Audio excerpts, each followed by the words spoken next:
Je ne referai pas une instruction un peu sur la vie de Madame Tangari. Vous avez déjà entendu ou entendu les cassettes, mais je voudrais insister peut-être sur l'enseignement qu'elle nous a laissé, l'exemple qu'elle nous a laissé, les leçons qu'elle nous a laissées sur la vie spirituelle, puisque nous sommes durant le carême, essayons d'en tirer profit. Avant de commencer sur ces notions de vie spirituelle, je voudrais vous donner quelques précisions sur sa vie. Il est en train d'être traduit un livre qu'elle avait écrit, malheureusement qu'elle n'avait pas terminé, ses mémoires de prison, lorsqu'elle a été arrêtée et mise en prison en Tchécoslovaquie. Je voudrais vous lire quelques passages qui peuvent nous aider le plus à mieux la connaître. Elle raconte au début de son livre son arrestation. C'est le jeudi de la semaine de Pâques, le 15 avril 1971. Alors ne pensons pas que si elle a été en prison, cela date depuis très longtemps. Bien sûr durant la guerre, elle a été en prison, la dernière guerre, mais 71, Econ était déjà fondé à cette époque-là. Et le 15 avril 1971, je quittais Vienne de bon matin par l'autobus pour Prague. J'emportais quelques valises pleines de cadeaux de Pâques, car depuis 7 ans, je partais aussi souvent que possible, mais surtout au temps de Noël et de Pâques, de l'autre côté, pour apporter à mes amis des cadeaux et toute autre forme d'aide. Je n'avais jamais eu de difficulté à la douane durant les années précédentes, bien que j'ai eu parfois jusqu'à 15 valises. Nous savons qu'elle apporte des choses, dit un jour un officier des douanes au chauffeur, mais nous n'avons aucun intérêt à l'empêcher. C'est la dernière fois donc qu'elle passe la frontière avec les pays de l'Est. Elle est à peu près ce qu'elle disait, qu'elle a passé 100 fois le rideau de fer pour aider les chrétiens persécutés derrière le rideau de fer. Et dans ses écrits, elle est toujours très discrète, disons, sur ce qu'elle pouvait faire. Mais elle m'a raconté une fois, je vous l'ai peut-être dit déjà, où elle prenait le car de Vienne, mais des fois elle partait aussi par le train. Et elle prenait un compartiment de wagon-lit pour pouvoir loger ses 15 valises, c'était pas évident. Et elle m'a dit que plusieurs fois, les douaniers lui ont fait ouvrir ses valises et ont vu qu'elle avait par exemple des chapelets en quantité ou des images.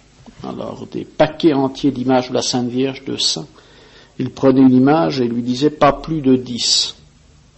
Elle ne répondait rien, elle se mettait à genoux, elle priait. Il m'a dit à chaque fois les douaniers ont refermé la porte du compartiment et l'ont laissé passer. Alors lorsqu'elle dit que ça se passait tout seul, c'était aussi en raison de son courage et surtout de sa foi et de ses prières.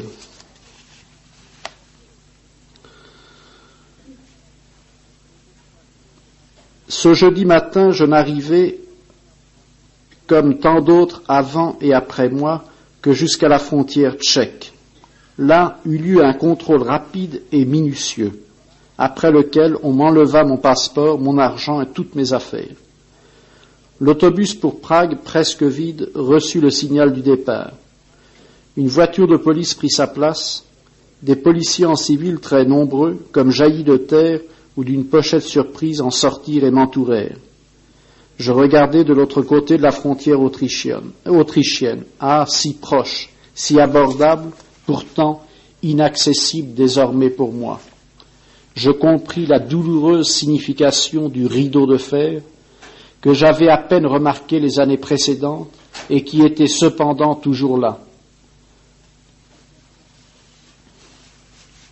Alors il y a eu un premier interrogatoire au départ.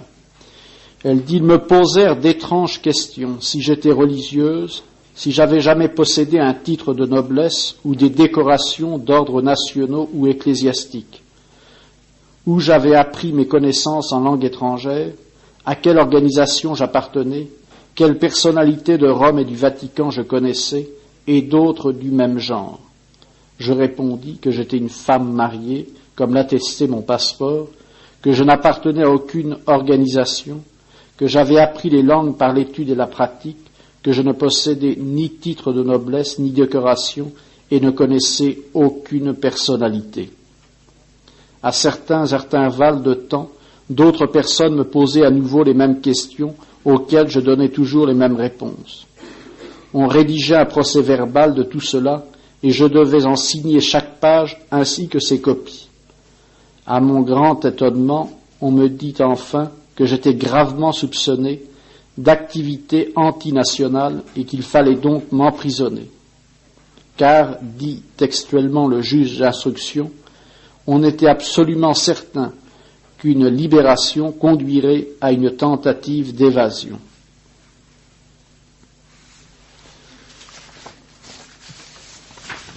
Et ensuite, elle a demandé pourquoi tout cela, et arrive un procureur qui lui dit qu'elle avait le droit d'élever une protestation. Et elle ne voyait pas la nécessité. « Mais vous devez protester, dit l'interprète, d'un ton pressant et d'une voix tremblante. » C'était un vieux monsieur distingué, un personnage d'une autre époque. Comme je refusais à nouveau, il me regardait d'un air sérieux et, me semble-t-il, très compréhensif. Le procureur lui parlait maintenant. Il écoutait attentivement et traduisait lentement, actant chaque mot. « Vous êtes donc d'accord avec votre sort. » Ce mot « sort » avait ici un son étrange et contenait, sans les dire, tant de choses déjà présentes. Perte de la liberté, abandon au bon plaisir des autres, incertitude continuelle, détachement total. Que disait la petite Bernadette Soubirous dans des circonstances semblables? Dieu seul reste et Dieu suffit. Ma réponse à cette question fut celle-ci, et je ne pouvais être différente. Elle ne pouvait être différente. Je remets mon sort entre les mains de Dieu. Puis-je traduire votre réponse pour le procès-verbal, me demande l'interprète. Faites-le, je vous en prie. Et il répéta lentement mes paroles et les traduisit. Dans la grande salle du tribunal, où il n'y avait que des bureaux, des machines à écrire et des secrétaires, durant quelques secondes, il se fit un grand silence. Puis les doigts des secrétaires crépitèrent à nouveau sur les machines à écrire et tapèrent le procès-verbal.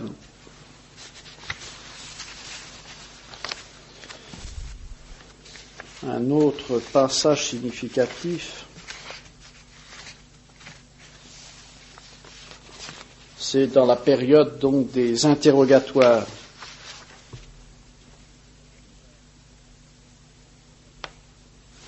Donc, interrogatoire, comme je le disais, très pénible.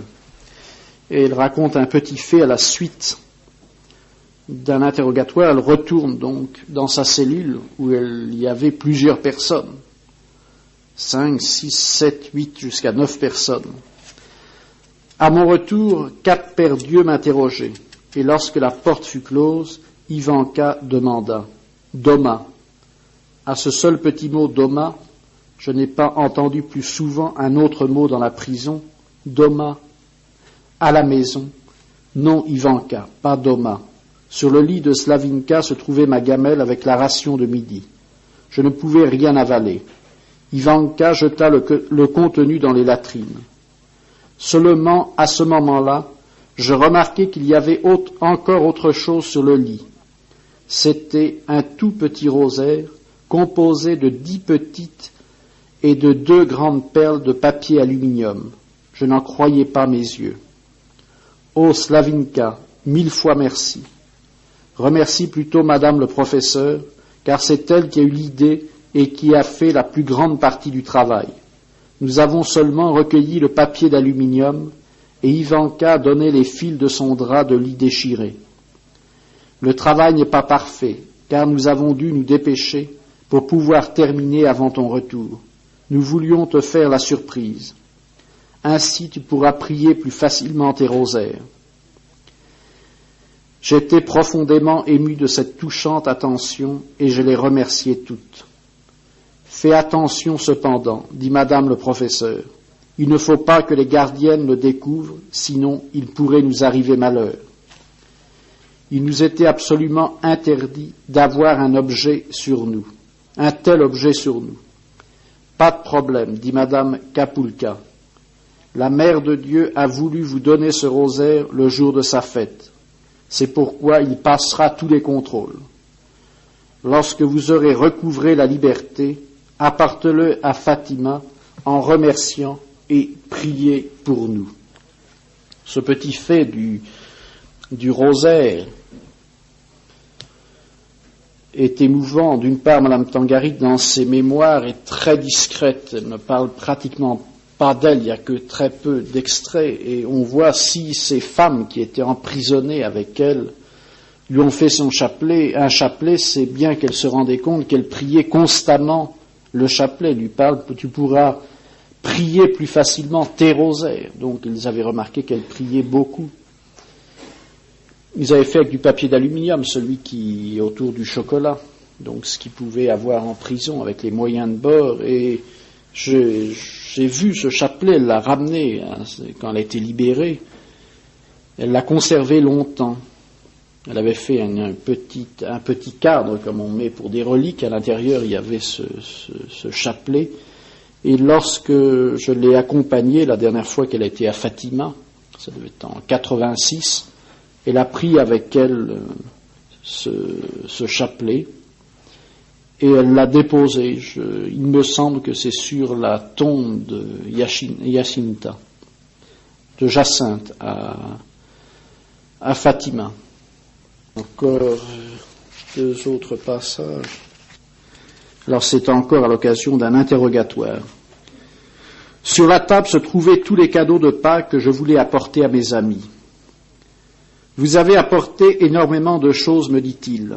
Savez-vous que vous avez gravement lésé l'État? Non, je ne le savais pas. Je n'aurais jamais pensé que l'on pût nuire à quelqu'un en apportant des cadeaux, puisque l'on manque de tout ici. Qui vous l'a dit? Personne. Alors comment le savez-vous? Mais cela se voit, à peine a-t-on traversé la frontière, que l'on voit les gens faire la queue devant les magasins. Assez. Vous avez importé illégalement de l'argent. Combien de couronnes chèques aviez-vous? 6500. Pourquoi ne l'avez-vous pas déclaré à la douane? On ne m'en a pas laissé le temps.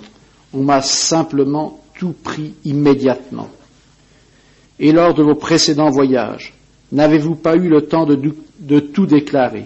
Pourquoi ne l'avez-vous pas fait? Parce que personne ne nous l'a demandé. Seuls les voyageurs tchèques et yougoslaves furent contrôlés, mais pas nous qui venions de l'Ouest, bien que les douaniers aient su que nous ne venions pas les mains vides. Assez, m'interrompit le juge instructeur. Pour qui est ceci? Demanda-t-il en me montrant une paire de pantoufles en fourrure. Pour l'organiste d'un chœur d'église.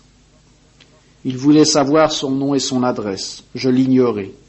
Et pour qui cela? Il me montrait une grosse partition de messe de Haydn, pour un chef d'orchestre presque aveugle. Nom et adresse, je les ignorais. Ainsi, vous achetez des choses coûteuses pour des gens que vous ne connaissez même pas, à d'autres. J'avais vraiment dit la vérité, car je n'avais jamais demandé nom et adresse à ceux qui avaient besoin de mon aide. J'étais seulement venu pour aider. Le reste ne m'intéressait pas. Ainsi, il était suffisant pour moi de savoir qu'un chef d'orchestre qui était presque aveugle et qui ne pouvait plus lire l'écriture normale avait besoin d'une partition agrandie. Mais le juge était incapable de comprendre et me prit d'emblée pour une menteuse. Il me posa encore maintes questions, et plusieurs fois la même pour vérifier mes réponses. Elles étaient toujours identiques. Tout fut noté dans un procès verbal. Finalement, le juge instructeur me reprocha d'avoir souvent apporté quantité de fleurs de Vienne et même des fleurs très chères. Pour qui étaient-elles? Pour l'autel de l'enfant Jésus de Prague. Vous avez travaillé pour le Christ, s'écria le juge instructeur. Oui, je l'ai fait, mais ce n'est pas interdit dans aucune nation civilisée. Toute civilisation civilisée a ses lois, répondit le juge.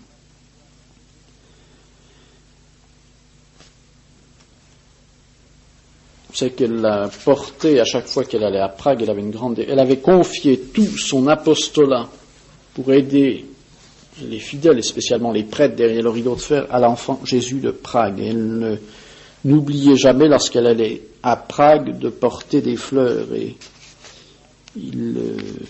en mai dernier, j'ai eu l'occasion de me rendre le 1er mai à Prague.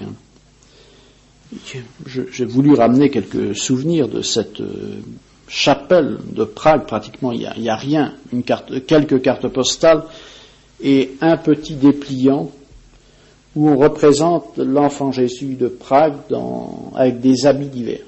Il garde à Prague à peu près une 60 ou 70 habits de l'enfant Jésus divers qui étaient offerts ou par des princes chrétiens ou par différents pays ou des groupes de prière. Et ils ont fait un petit dépliant. Il y a vers les années 68-69, et dans la dernière photo, s'il n'y a pas que l'enfant Jésus, il y a tout l'autel avec l'enfant Jésus. Et le père qui garde le sanctuaire m'a dit, vous savez, toutes ces roses, et il y a des roses sur tout l'autel, elle m'a dit, c'est Madame Tangari qui nous avait porté. On a profité de l'occasion pour prendre une photo. Encore un passage ou deux.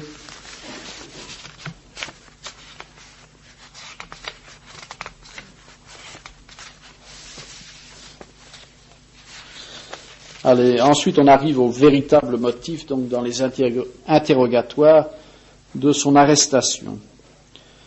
Suivirent des interrogatoires concernant l'édition tchèque de mon livre sur Padre Pio. Donc le livre qu'elle a écrit sur Padre Pio a été traduit en tchèque et distribué dans Tchécoslovaquie. On voulut connaître surtout le nom du traducteur et ne me crut pas lorsque j'ai dit que je l'ignorais. Comme j'étais heureuse de ne pas le connaître réellement. Il faut avoir vécu de l'autre côté pour comprendre une telle affirmation. L'ignorance ne pouvait être aussi fatale que la connaissance. Vous savez, je crois que je l'avais dit, elle ne raconte pas ça dans ses mémoires, malheureusement. Lors de son premier interrogatoire, où on voulait savoir surtout les noms des prêtres, la liste des prêtres qu'elle avait aidés, la pauvre s'est débrouillée comme elle a pu, pour pas trahir ses prêtres. Et elle a dit que si Padre Pio ne l'avait jamais aidée, de loin, disons. C'est que Padre Pio s'est manifesté souvent à ses fils et filles spirituels, ou par les fameux parfums, ou par des présences auprès des malades, des mourants, il s'est manifesté en bilocation, ou par d'autres formes. Elle a dit, Padre Pio s'est jamais manifesté. Juste après cet interrogatoire, Padre Pio était déjà mort, elle a dit, j'ai reconnu la voix de Padre Pio qui m'a dit, tu es une menteuse, tu es une menteuse, tu es une menteuse. La pauvre, bien sûr, dans ses interrogatoires, avait essayé de ne pas trahir les prêtres. Elle avait arrangé les choses comme elle avait pu. Et elle avait dit, a répondu, c'est ce qu'elle m'a dit, eh bien, si tu ne veux pas que je mente, arrange-toi qu'on me pose des questions auxquelles je puisse toujours répondre la vérité. Et elle m'a dit qu'à partir de ce moment-là, elle a toujours pu répondre la vérité sans trahir un seul prêtre qu'elle avait connu lors de ses nombreux séjours en Tchécoslovaquie et dans d'autres pays de l'Est. Elle dit, mon livre sur Padre Pio fut examiné à la loupe. L'édition tchèque portait le titre Padre Pio comme je l'ai connu. Le chapitre intitulé Un pèlerin de Palerme fut condamné comme étant scandaleux. Elle dit, je ne comprends pas, vous trouvez dans mon livre aucun mot, aucun passage offensant. Pourquoi le considérez-vous comme scandaleux ? Il révèle une tendance politique tout à fait scandaleuse, mais il n'est nullement question de politique dans ce livre. Redites cela au juge lors du procès. Il vous donnera la réponse adéquate. » Le juge d'instruction se leva et quitta la pièce. L'interprète regarda par la fenêtre, probablement pour éviter une discussion. J'eus le temps de réfléchir. Comment pouvait-on s'offusquer d'un chapitre aussi innocent ? J'avais relaté l'histoire vraie d'un pèlerin tel que Padre Pio me l'avait raconté lui-même. Ce pèlerin, un ancien socialiste. Oh, tout à coup, j'ai saisi toute l'importance de ce seul petit mot qui avait tout déclenché. Ce socialiste, donc, avait perdu la foi et grâce à Padre Pio, il l'avait retrouvée. Plein de reconnaissance, il raconte son entrevue avec Padre Pio et son retour à la foi. C'était une simple manifestation de la foi, comme il y en a tant chez Padre Pio à San Giovanni Rotondo. Lorsque le juge d'instruction revient dans la pièce, il dit, probablement sur l'ordre de son supérieur, « Avec vos provocations, vous troublez l'épanouissement pacifique des idées politiques. Mais il n'y a point de provocation dans mon livre. Et comment qu'il y en a ? J'ai saisi à ce moment que nous vivions dans deux mondes totalement différents et parallèles qui ne se rencontreront jamais et entre lesquels il n'y a ni pont ni dialogue. » Le juge semblait attendre une réponse et je lui dis, « Voyez-vous, pour vous, tout est fondé sur la politique, tout est politique. Toute la vie est une affaire politique. Cela est votre conception de vie, et j'essaye de vous comprendre. Mais je vous en prie, comprenez aussi ma position. Je ne peux pas réduire la vie à la politique. Elle est trop précieuse pour moi. Je ne puis concevoir la vie que dans la foi. » Alors on voit en même temps quel témoignage elle a eu, disons, de porter dans les tribunaux communistes le témoignage de sa foi. Elle dit, contrairement à ses habitudes, le juge ne cria pas. Il me regarda pensivement et sans dire un mot, il sonna le garde pour me faire ramener en cellule.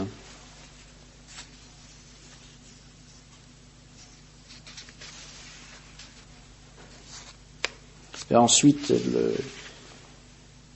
juste encore un mot, lors d'une rencontre qu'elle a eue avec l'avocat qui avait été nommé, parce que pour la parade, il nomme toujours un avocat pour la défense. Et on lui avait donné un papier au sujet de sa condamnation. Et alors elle dit, je lui montrai le document lui demandant de le traduire pour moi. C'était la condamnation écrite en tchèque. Il s'agissait en effet d'un avis du tribunal disant que la durée de ma détention préventive était illimitée et que les paragraphes des lois numéro 98 et 99 s'ajoutaient à ceux qui étaient déjà mentionnés dans mon acte d'accusation. Quels sont ces paragraphes 98 et 99 demandai-je à l'avocat. Il feuilleta son code pénal et lut.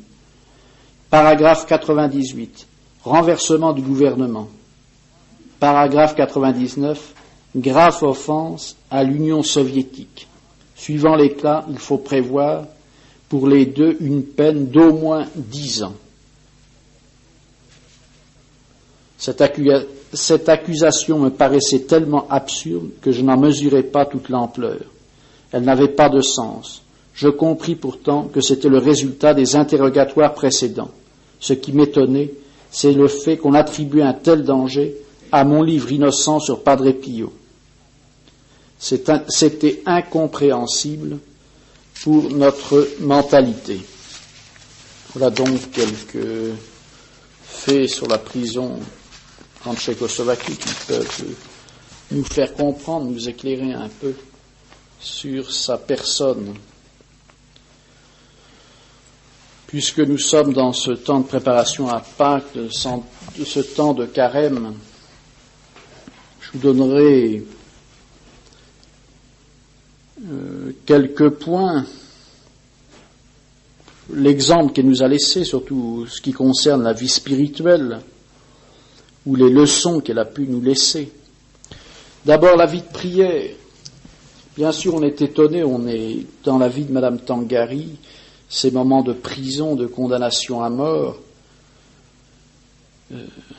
Disons que une fois, elle a fait 3 ans et demi de prison, donc au moment de la guerre, où elle avait été condamnée à mort. Et par sa prière et par sa défense, mais c'est sa défense qu'elle a soutenue elle-même en langue anglaise, mais qui était certainement aussi l'effet de sa prière, ils ont commué sa condamnation à mort en prison à perpétuité durant tout le temps de la guerre, donc elle est restée 3 ans et demi. Ensuite, il y a le fait que j'ai raconté en d'autres circonstances à Mariazell, où elle a été arrêtée par les soviétiques, et tous ceux qui ont été arrêtés à cette époque par les soviétiques dans cette région ont disparu. C'est la seule qui est arrivée à être libérée dans la journée même, d'une manière tout à fait miraculeuse. Et puis ensuite, ces 15 mois de prison en Tchécoslovaquie, bien sûr, cela nous impressionne, comme cet apostolat derrière le rideau de fer, passer 100 fois le rideau de fer, comme elle dit souvent, avec de nombreuses valises, en pouvant aller jusqu'à 15 valises. Eh bien, cet apostolat certainement fructueux qu'elle a eu derrière le rideau de fer, cet apostolat qu'elle aura après sa dernière prison auprès de la fraternité, l'aide extraordinaire qu'elle nous a portée, c'est avant tout le fruit d'une vie de prière. Elle a connu Padre Pio en 1950 et elle ira dans les pays de l'Est, je crois, la première fois en 64. On peut dire que Padre Pio, avant de la lancer dans l'apostolat, va la préparer pendant 14 ans par la prière et la pénitence. Et c'est à cause de sa persévérance dans la prière, dans une vie profondément chrétienne, dans une vie de grande souffrance, que ensuite elle aura un apostolat fructueux. Ne pensons pas que c'était un don particulier du Seigneur qu'elle a eu. Bien sûr que le Seigneur lui a fait des dons, mais c'est parce qu'elle a été fidèle. Son apostolat est en quelque sorte le trop-plein de sa vie spirituelle. Et elle a eu une vie de prière, je vous l'avais dit lorsque on a parlé de sa vie, intense. Elle assistait à plusieurs messes par jour, elle passait plusieurs heures dans les églises, chaque jour. Et moments difficiles dans sa vie, moments de grande pauvreté, où elle n'avait rien pour vivre. Ce sont une famille qui habitait pas loin, qui lui portait 2 fois par semaine le nécessaire ou les plats, ce qu'elle avait pour la faire manger. Elle mangeait, elle prenait un peu de pain et pas grand-chose. Alors c'est le fruit de sa prière et toute sa vie, elle va prier. Bien sûr, chaque jour, jusqu'à la fin de sa vie, elle priera. Et beaucoup ont été la voir pour lui demander des conseils, pour avoir ses lumières sur des difficultés. Des fois, elle répondait directement, ou des fois, elle disait « Ah, il faut prier ». Et au bout de quelques jours, ou lorsqu'on la revoyait, elle vous donnait des réponses, qui étaient fruits de sa prière. Et des fois, je dirais des réponses. Je ne peux pas raconter certains faits qui touchent des personnes qui sont encore en vie, mais des cas délicats dont je lui avais énoncé certainement seulement une partie de la situation, et elle-même ne décrivait tout le reste que je n'avais pas vu. Donc c'est le fruit dans sa prière, elle avait certainement des lumières particulières du bon Dieu. Une vie de prière, et jusqu'à la fin de sa vie. On reparlera de ça tout à l'heure. Un point important dans sa vie, la messe. Que ça soit durant sa vie lorsqu'elle était à Naples, on voit ça dans ses cahiers qu'elle a écrits, qu'elle assistait souvent à plusieurs messes par jour. Que ce soit lorsqu'elle a connu Padre Pio, et vous savez qu'une des caractéristiques, on peut dire les 2 points les plus marquants de Padre Pio, c'est la confession et la messe. On allait à San Giovanni Rotondo pour assister à la messe de Padre Pio et pour se confesser. Et pour rien d'autre. C'était pas un prédicateur, il prêchait rarement. Et on allait pour se confesser et pour la messe. Alors, Madame Tangari avait cette dévotion dans la messe. Et lorsque des filles spirituelles, on demanderait à Padre Pio Et elle-même raconte, vous avez ça dans son livre, un jour elle a donné son missel au père de San Giovanni Rotondo afin que Padre Pio lui mette une dédicace au début de son missel. Voilà ce qu'écrit Padre Pio. Si tu veux assister à la Sainte Messe avec dévotion et fruit, tiens compagnie à Notre-Dame des Sept Douleurs au pied de la croix sur le calvaire. En peu de mots, en 2 lignes, Padre Pio nous montre quelle est la meilleure manière, et en même temps la manière la plus fructueuse, d'assister à la messe. Padre Pio, il ne fait pas de difficulté. Pour lui, c'est la messe, le calvaire, c'est la même chose. Et qui s'est le mieux uni au sacrifice de notre Seigneur le vendredi saint? C'est bien la Sainte Vierge qui était là. Il n'y avait aucune âme, aucun cœur qui pouvait comprendre notre Seigneur mieux que sa mère. Alors c'est pour ça que Padre Pio, en nous disant cela, il nous dit, lorsque vous assistez à la messe, cherchez à faire vôtre les sentiments qui étaient ceux de la Très Sainte Vierge lorsqu'elle assistait à la mort de son Fils sur la croix. Et comme la messe, c'est la réactualisation du sacrifice de la croix, eh bien, si nous voulons assister avec profit à la messe, cherchons de nous approcher de la Très Sainte Vierge et de faire nôtre ces sentiments. Très belle explication, et c'est certainement quelque chose que Madame Tangari a vécu. Elle ne perdait, d'abord, avant de connaître Écône, donc elle assistait à plusieurs messes. Et lorsqu'elle a connu Écône, en sortant de prison, lorsqu'elle venait à Écône, ou elle venait à Albano, ou une maison de la fraternité, la règle, c'était, il faut assister à toutes les messes qui se disent dans la maison. Elle ne voulait jamais perdre une seule messe. À Albano, il y a des époques où il y avait 3 ou 4 prêtres, et elle voulait assister à toutes ces messes. Elle dit, c'est trop précieux pour que nous puissions nous permettre de perdre une seule messe. Et lorsqu'elle venait à Écône pour les ordinations, elle assistait à plus de messes possibles, alors que les messes commencent à 4 heures du matin, le jour des ordinations, jusqu'au moment de l'ordination, plus ordination, elle ne voulait rien manquer. Et elle disait qu'il n'y avait pas de sacrifice trop grand pour assister au saint sacrifice de la messe. Et elle qui habitait Naples et Albano, ça fait 180 kilomètres. Eh bien, lorsqu'elle pouvait, sa santé lui permettait, elle venait le dimanche. Au début, elle l'a fait par le train, après sa santé ne lui permettait pas, elle venait en voiture, un taxi, ou d'une manière ou d'une autre. Il n'y a pas de sacrifice trop grand. La messe a une valeur infinie pour elle, il ne fallait pas perdre cette occasion. Et pendant plusieurs années, nous avons célébré la messe à Naples, dans un bureau qui se trouvait dans un vieil immeuble de Naples où il y avait un escalier très raide et il fallait monter, c'était au 2e étage. Elle qui était asthmatique, qui avait des difficultés à monter l'escalier, elle offrait ça. Elle me dit, chaque marche est offerte à l'enfant Jésus. Et elle arrivait toujours, avec ses fleurs sous le bras, son sac. Elle ne voulait pas qu'on lui porte les fleurs. Elle dit, non, c'est mon cadeau, c'est mon moyen de participer au saint sacrifice de la messe. Il faut bien que je fasse un sacrifice si on veut que la messe porte des fruits. Elle avait cette grande dévotion pour la messe. Et puis aussi faire célébrer des messes. Et quand elle voulait obtenir des grâces où il y avait des difficultés, elle faisait célébrer des messes.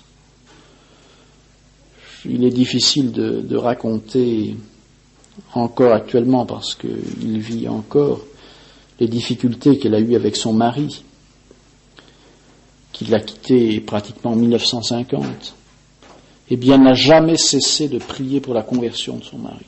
Et je pense qu'il vit encore, il a arrangé sa situation maintenant, puisqu'il nous a demandé de célébrer une messe pour l'anniversaire d'Antangari, il est venu assister à la messe. Mais elle a fait célébrer, pas quelques messes, des centaines de messes.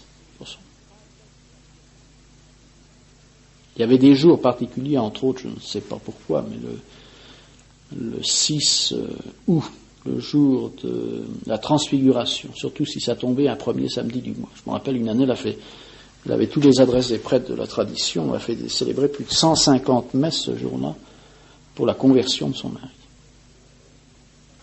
Oui, alors cet amour de la messe.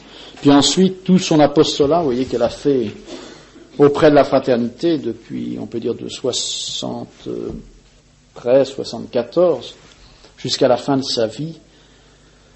Toute l'aide qu'elle apportait à la fraternité, c'était pour l'autel avant tout.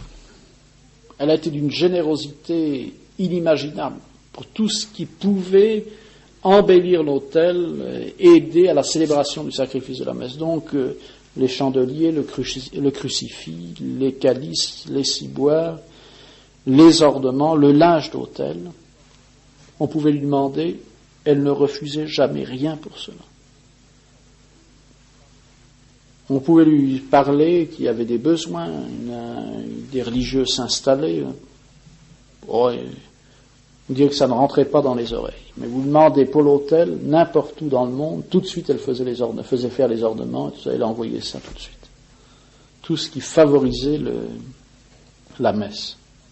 Et elle disait que maintenant, pratiquement, la fraternité est installée dans le monde entier, il y a des autels dans le monde entier, et c'est comme si Monseigneur, avec son œuvre, avait enveloppé le monde comme un filet spirituel. Vous voyez, les messes maintenant sont dans le monde entier, c'est ce qui permettra le renouveau, ils disent le salut du monde.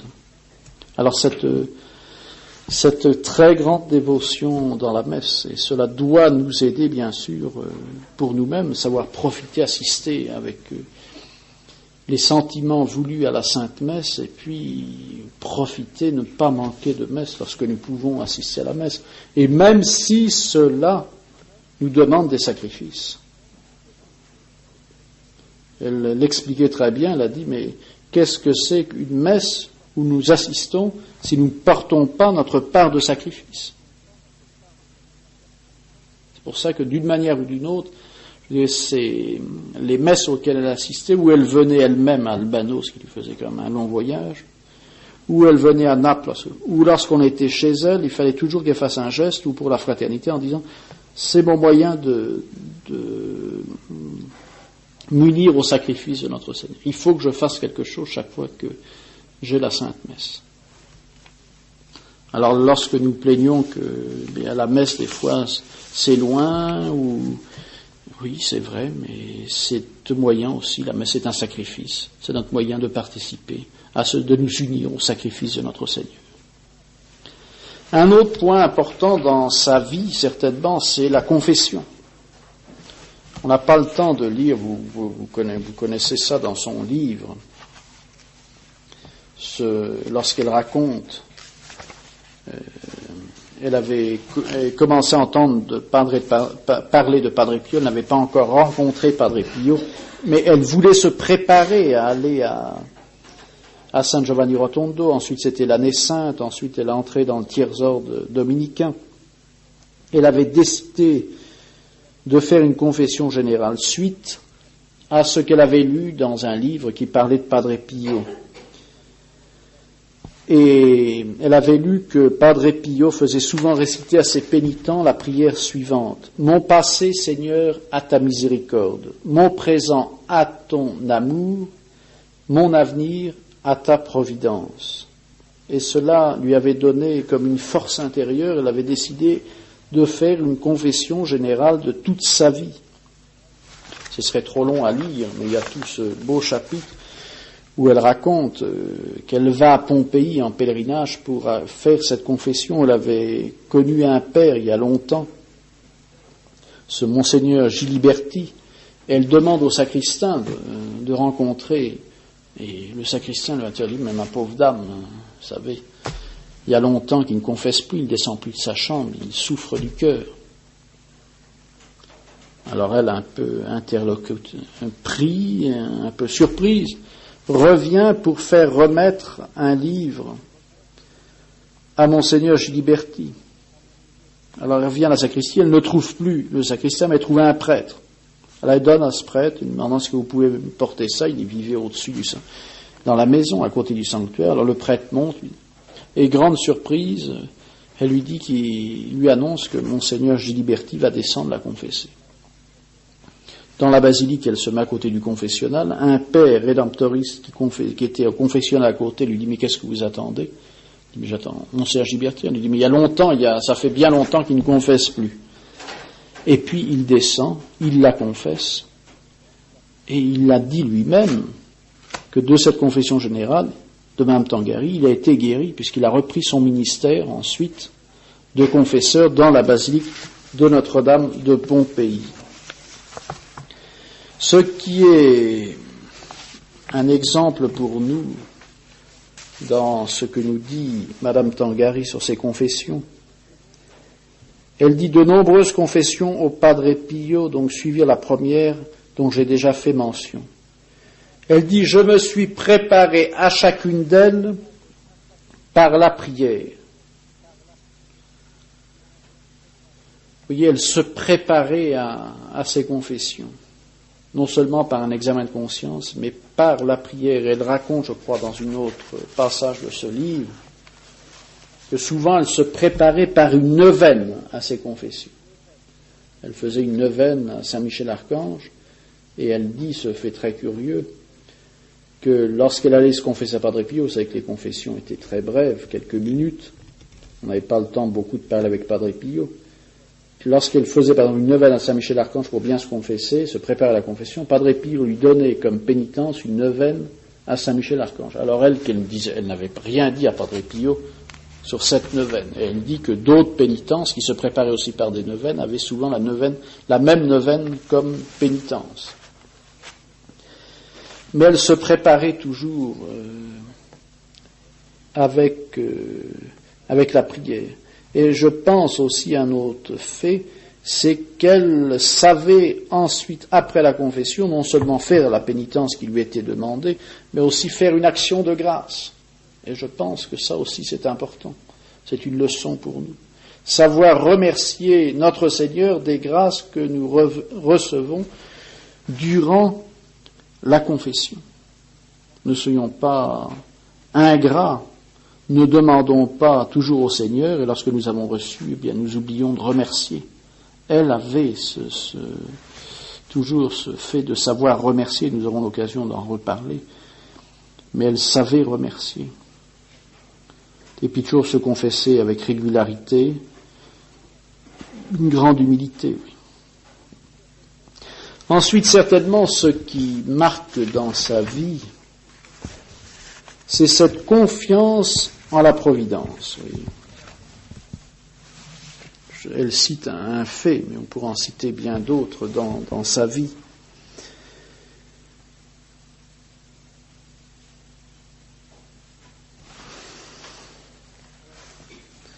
Alors elle venait de se confesser à Padre Pio et disait, une foule de fidèles attendait dans l'église que Padre Pio termine les confessions et vienne distribuer la Sainte Communion.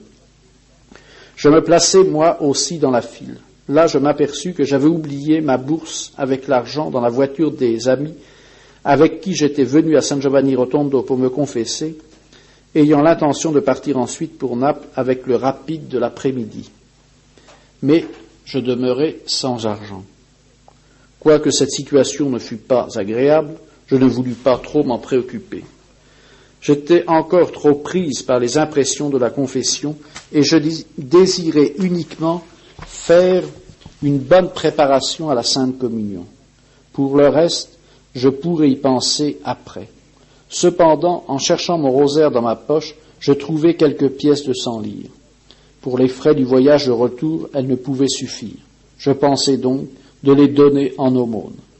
J'allai tout de suite près de l'autel de Saint-Antoine et je mis ces sous dans le tronc des offrandes, confiant de ce fait mon voyage de retour à la Providence.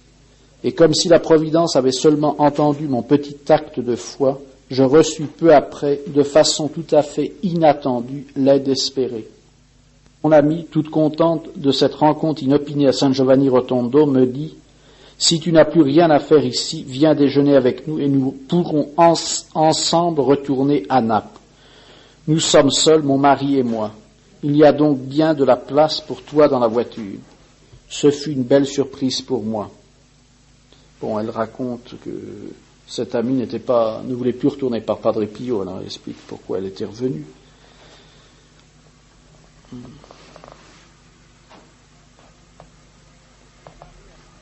Je narrai à mon ami pourquoi je me trouvais là, et nous y vîmes une disposition de la Providence, parce que son ami lui a dit qu'elle avait vu à côté de l'hôtel de Saint-Antoine. Thérèse ajouta que de semblables coïncidences providentielles arrivaient plus facilement dans le voisinage de Padre Pio que partout ailleurs, et qu'il y était pour quelque chose.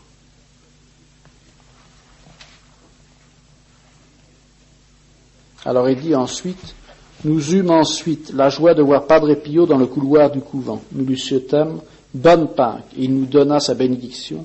En le saluant, je lui dis, Padre Pio, merci pour tout. De quoi me remercies-tu? Me demanda-t-il à sa manière rude et franche. Souviens-toi plutôt, qui fait la charité, trouve la charité. Oui, bon, là, dans sa vie, et on pourrait dire toute sa vie, où elle a vécu dans une grande pauvreté, elle vivait d'une confiance extraordinaire dans la Providence. Et je dirais, elle vivait avec la Providence. Je dirais, trop souvent, nous nous inquiétons de l'avenir.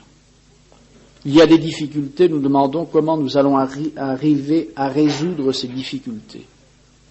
Combien de fois elle m'a dit, laissons faire la Providence.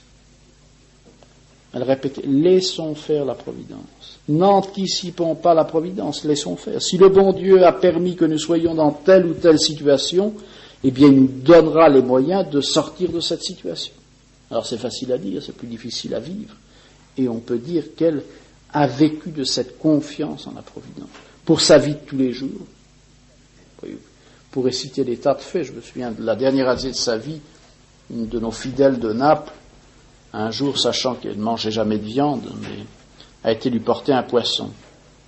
Elle lui a fait tout simplement, elle a dit, oh, j'avais plus rien à la maison. C'est la Providence qui m'apporte ça. Elle se préoccupait jamais. Elle vivait de ce qu'on lui apportait. Et tout son apostolat, on peut dire, tout son apostolat a été remis à la Providence. Je vous ai dit qu'elle a aidé d'une manière extraordinaire la fraternité, non seulement en Europe, mais je peux dire dans tous les continents où la fraternité a des maisons. Donc, en ornement, calice, ciboire, ostensoir, chandelier d'hôtel, etc., ça représentait des sommes considérables et c'est jamais préoccupé. Moi, j'étais souvent me demander pour les lettres en français de lui traduire, parce qu'avec le français, elle n'était pas tellement d'accord. Elle me demandait de lui traduire. Moi, j'étais gêné, parce que les prêtres faisaient des listes impressionnantes d'objets de culte, d'ornements. Alors, je lui dis, Madame Tanguay, je crois que c'est un peu abusé. Faut aller à l'essentiel. Mais elle me dit, mais non. Elle me dit, plus vous me demanderez, plus la Providence m'aidera. Si vous me demandez rien, la Providence m'aide pas. Et elle avait cette confiance absolue dans la Providence. Et toute sa vie était comme ça. Alors, tout son apostolat derrière le rideau de fer a été basé sur la Providence. Lorsqu'elle est partie la première fois en Tchécoslovaquie, elle n'avait pas une adresse, elle connaissait personne. Elle a été droit au sanctuaire de l'Enfant Jésus de Prague, elle a passé 2 jours de prière là, pour lui confier son apostolat. Et de là, elle a connu un nombre considérable de prêtres qu'elle a aidés, qu'elle a été voir dans les campagnes, dans des coins complètement perdus. Ensuite, elle a passé la frontière polonaise. Cette confiance dans la Providence, et je pense que cela est important pour nous. Des fois, nous ne faisons pas le bien que l'on pourrait faire parce que nous n'avons pas cette confiance en la Providence. Nous avons peur. Nous comptons trop sur le côté humain des choses, surtout dans les difficultés. Et on peut dire, elle en a passé des difficultés. Faisons confiance au bon Dieu. Au moment voulu, le bon Dieu va nous trouver les solutions. N'anticipons pas. Laissons, comme elle disait, laissons faire la Providence. Et si nous avions plus cette attitude d'âme vers la divine Providence, nous verrions que beaucoup de problèmes, d'eux-mêmes, arrivent à se résoudre. Si bien sûr nous faisons notre devoir. Alors elle avait cette confiance en la Providence. Et puis ensuite, si elle avait cette confiance totale dans la providence, qui, il faut le dire, l'a gratifiée d'une manière toute particulière, lui a permis cet apostolat, elle savait aussi remercier, l'action de grâce. Elle savait remercier, elle faisait dire des messes en action de grâce des dons qu'elle avait reçus du bon Dieu. Nous ne savons pas assez remercier. Nous savons demander, nous insistons, mais il serait logique que nos prières de demande et ensuite nos prières d'action de grâce soient proportionnées. Plus nous demandons, plus le Seigneur nous exauce, plus nous devrions le remercier. Souvent nos actions de grâce sont bien brèves. Alors sachons remercier. Et elle, lorsqu'elle recevait des dons du Seigneur, des protections particulières, c'était pas simplement des actions de grâce vocales. Souvent, elle faisait des dons. Je vous ai raconté peut-être déjà ce fait lorsqu'elle était à Naples. Un soir, c'était à l'époque après les tremblements de terre des années 80, où Naples a été abîmée. Un soir, comme elle a l'habitude, elle sortait, donc elle avait une maison où il y avait, sur la façade où il y avait un balcon, il y avait 2 fenêtres. Et là, elle sortait pour aller sur le balcon pour tirer les volets. Et un soir, en allant dans une de ses pièces pour sortir, tirer ses volets, elle a vu sur la table, l'angle de la table, une image de la Vierge de Guadeloupe, du Mexique. Elle a pris l'image, elle a dit, qui a mis ça? J'ai jamais eu ça chez moi. Elle était surprise, elle a regardé l'image, elle a lu la prière. Pendant qu'elle était en train de lire la prière, il y a un bloc de la corniche qui était au-dessus de son balcon, du toit, qui est tombé sur son balcon. Elle a dit, c'est clair, si j'avais été là à ce moment-là, j'aurais été tué par ce bloc de ciment qui est tombé sur son balcon. Comment elle a interprété ça? Elle a dit, c'est la Sainte Vierge de Guadeloupe qui m'a protégé. S'il n'y avait pas eu cette image de la Vierge là, d'une manière providentielle, eh bien, j'aurais été tué. Alors qu'est-ce qu'elle a fait? Le lendemain, sachant qu'on avait déjà un prieuré à Mexico, elle a fait faire un très bel ornement à la Vierge. C'est dans ces pays espagnols, pour les fêtes de la Vierge, on peut mettre des ornements bleus. Elle a fait faire un très très bel ornement couleur céleste qu'elle a envoyé au Mexique après. Elle faisait des cadeaux et c'était un ornement, non seulement la chasuble, mais avec diacre, sous-diacre, avec les chapes nécessaires, tout un ornement complet. Et elle remerciait toujours d'une manière proportionnée aux grâces reçues. Alors ça, c'est aussi très beau chez elle, et je dirais, ça, nous allons revenir là-dessus. Elle disait que Padre Pio l'avait formée. Elle aurait voulu écrire quelque chose là-dessus, malheureusement elle n'a pas eu le temps. Qu'elle l'a guidée par ces 3 points. Savoir accepter, offrir et remercier. Accepter tout ce que nous envoie le Seigneur, que ça soit agréable ou désagréable. Les épreuves, les croix, il faut savoir les accepter. Et pas simplement les porter. Elle disait, lorsqu'on porte une croix, elle devient lourde. Lorsqu'on sait l'accepter, c'est déjà beaucoup plus léger. Alors, savoir accepter, sans protester, sans manifester mécontentement, sans se plaindre, accepter cela comme un don du bon Dieu. Première chose. Ensuite, savoir offrir. C'est une chose, savoir accepter. Mais savoir offrir, surtout les épreuves qui nous arrivent. Voir en cela un don du bon Dieu. C'est la 2e étape dans notre vie spirituelle. D'abord, savoir accepter les épreuves, savoir les offrir. Et troisièmement, savoir remercier le bon Dieu des épreuves qu'il nous envoie. Il disait que Padre Pio l'avait formé à ça. Et je dois dire qu'à la fin de sa vie, elle a eu des épreuves, puisque la pauvre, physiquement, elle est tombée, s'est cassé le col du fémur, a été opérée. Toute la fin, les derniers mois qu'elle a passé sur un lit de douleur, on peut dire, elle a énormément souffert, parce qu'elle avait des plaies dans le dos, et on était obligé de la soigner complètement, elle ne pouvait plus bouger d'elle-même. Elle ne cessait de remercier le bon Dieu. Et lorsqu'elle est tombée dans sa chambre à Albano, à la fin juillet 89, j'étais pas là, on m'a appelé, je suis arrivé une demi-heure après, ils avaient eu le temps de la mettre sur son lit, et elle me dit, Abbé Duchalard, il n'y a plus qu'une seule chose, c'est de remercier le bon Dieu, tout est grâce. Alors qu'elle avait le col du fémur et souffrait terriblement. Ensuite, elle a conduit à l'hôpital, on l'a opérée, après l'opération, elle m'a dit, il faut savoir remercier le bon Dieu. Tout ce sont des grâces du bon Dieu. Et ensuite, je dirais, les derniers mois de sa vie, il les a offerts pour Monseigneur, pour l'œuvre de Monseigneur, et elle a aussi, surtout, elle remerciait Monseigneur Lefebvre pour il nous disait, Monseigneur Lefebvre est le seul archevêque au monde qui nous est permis de conserver intégralement la foi. Et on ne saura jamais assez le remercier pour cela. Et puis savoir aussi remercier de Monseigneur d'avoir eu le courage de faire les sacres. Et on peut dire que les derniers mois de sa vie ont été pour ça. Et elle disait aussi cette sérénité, et c'est clair, de cette personne, lorsqu'on la fréquentait, il y avait toujours cette paix qu'elle transmettait autour d'elle. Elle l'avait appris de Padre Pio. Padre Pio lui avait dit, porte tout en paix.